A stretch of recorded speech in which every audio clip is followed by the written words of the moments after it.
And shalom, God bless you. Prayerfully this Friday morning finds you well. Real quickly, before we get into our topic of discussion, I want to thank you all for your comments. I did get a couple comments about the song selection. Look like number 3 is going to be our song. We sing praises to the King, for he is the... So I can do that, bring the keyboard, maybe the chat and panel, that might make them lit, you know, moving and clapping. Y'all know how we are about music. When music moves you, it works in our favor. So I might win. We'll see. But thank you for your comments, and I will be working on that song. Whenever the next talent show is, I will be prepared.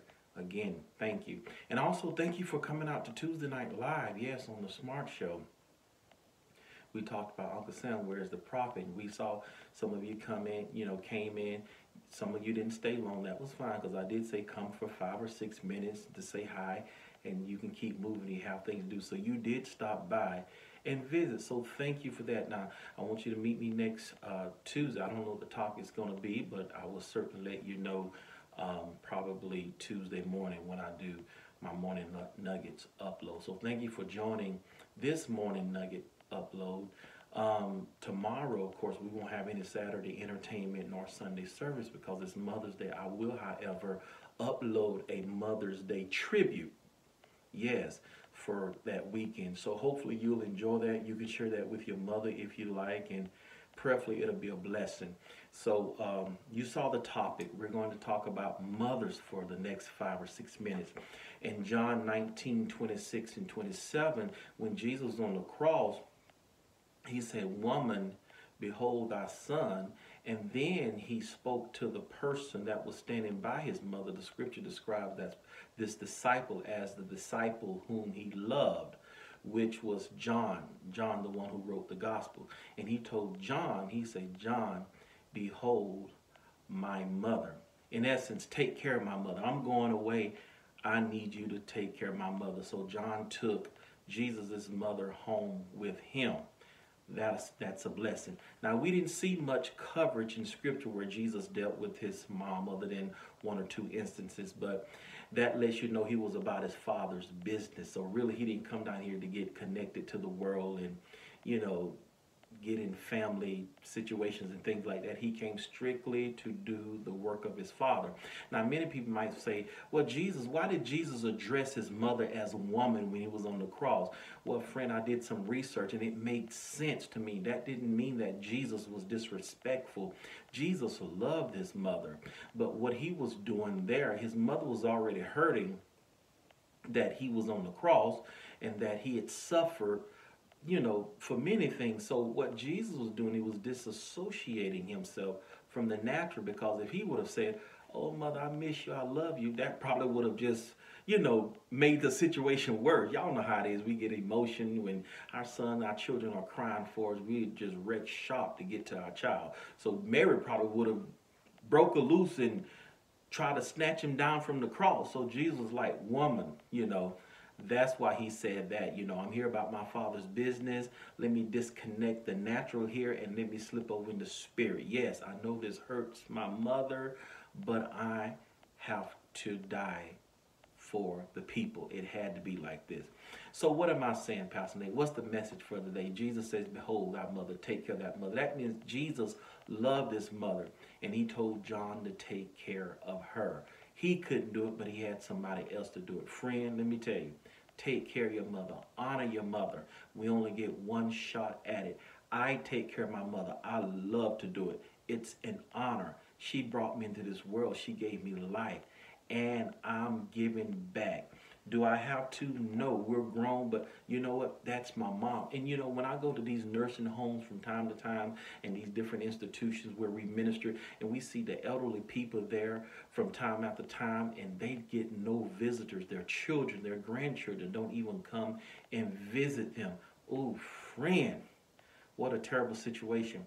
And God told me a long time ago, he said, "Son, if you continue to take care of your mother, your income will not fall to the ground." And I have yet to see that happen. God is upholding his promise, and I'm upholding mine. I am taking care of my mother. I'm honoring my mother, because you only get one shot. Friend, when she's gone, it's a different story. Now, I haven't lost my mother. I lost my grandmother, but not my mother. And I know friends who've lost their mother that I'm kind of supporting right now and kind of help work through.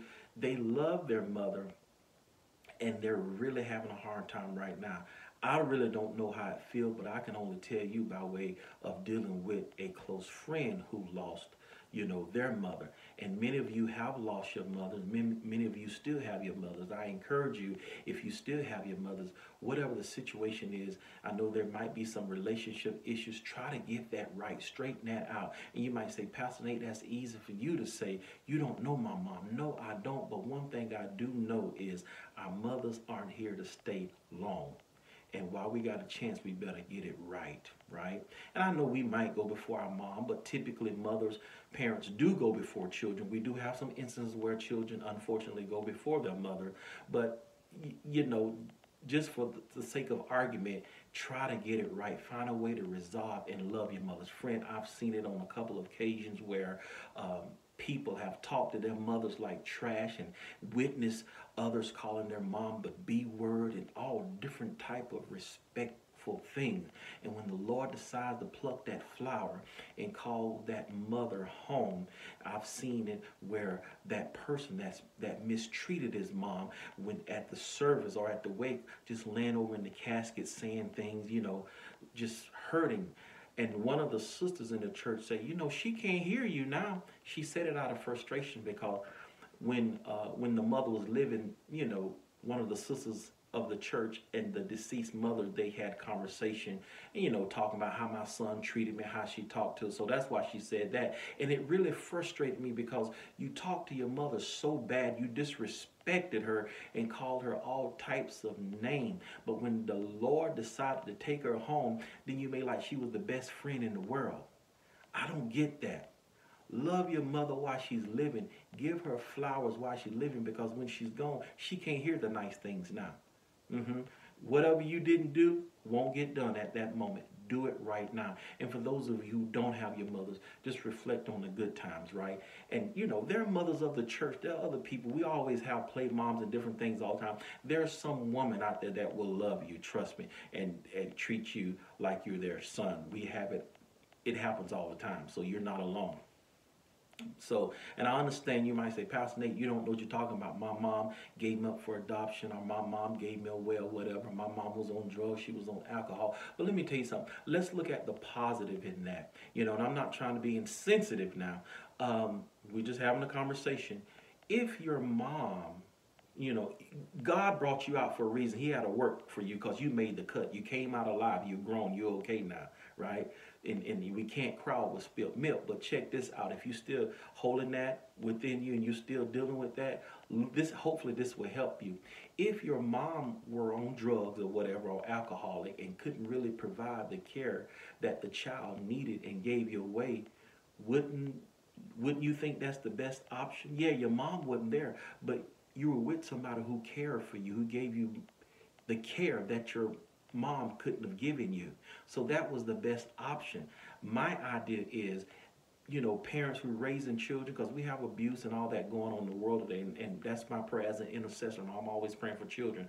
I'd rather for the mom to give the child away or put them up for adoption than to abuse children. Yes, that's the best option. So if you kind of dealing with that, kind of look at it like that. Just say, you know what, that option was the best for me. I came out alive. If I had stayed in that situation, I don't know how I would have ended up. Probably would have been a lot worse than I am right now. You might not have made it out. Y'all, come on, somebody. So, yes, it can be a bittersweet thing. I know Mother's Day coming up. This is a time where, it might be salt on the room. Some of you, salt on the wound, so to speak. Some of you just lost your mother and you don't want to deal with the Mother's Day and honoring the mothers, Look, I got a friend who deals with that. I witnessed, so I kind of have a somewhat of an understanding. All right, friend. Hopefully this bless you. I'm not going to go too long on the subject. Thank you for visiting. Enjoy the weekend. And to all our mothers, happy Mother's Day to you. And God bless you. In the meantime, be at peace and not in pieces. Till next time, my friend.